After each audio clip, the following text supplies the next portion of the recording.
Richard Thomson, SNP Finance Secretary, spokesperson. Hi. Hi. What do you reckon?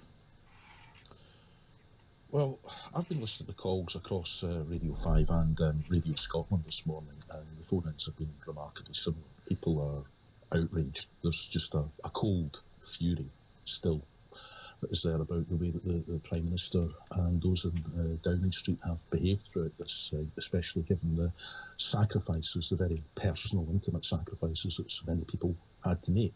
But let me say, I don't think this is any longer about parties. It's long since transcended that.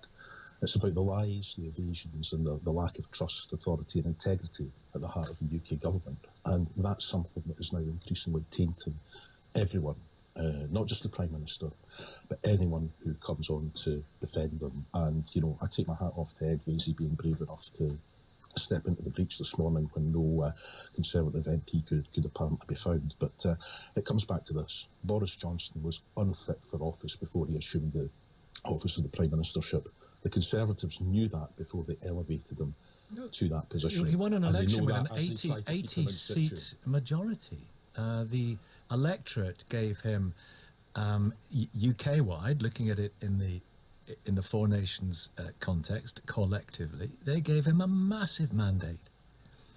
Well, they did, but does anybody seriously think that if there was an election coming this Thursday, that result would be repeated? I think people had priced in an awful lot about Johnson's character. They knew he wasn't going to be a candidate for the priesthood, and you wouldn't expect somebody who have got to that level. I don't know. Listen, don't start people on priests. That's another phone. Well, you don't expect it to be a candidate for a huge amount of virtue, but you do expect certain things. You do expect your Prime Minister not to stand up and lie either in the country at large or in Parliament. And I'm sorry to say that's what's happened, and it has just led to a leaching, a draining of any vestige of authority and integrity that people might have thought he'd had. And he has to go. Simple as that. Yeah, Richard. Yeah, Nicky, for me, it's not about a cake, and I can't believe that we're sitting having a conversation about a blasted cake and trying to defend the Prime Minister on technicalities here. Fundamentally, he denied parties took place. Then his defence shifted to, OK, they may have taken place, but all the rules were followed. Then we found out not only was he at some of them, but at least one of them was held for him. Now, it's just...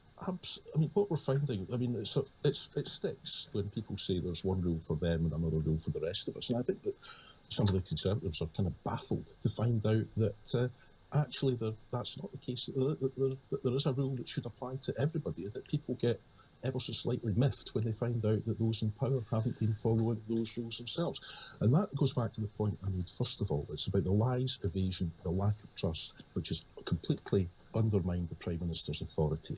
He's not fit for office. He wasn't fit for office before he assumed it. Nothing that he says inside or outside of Parliament can now be trusted, and that is why he has to go.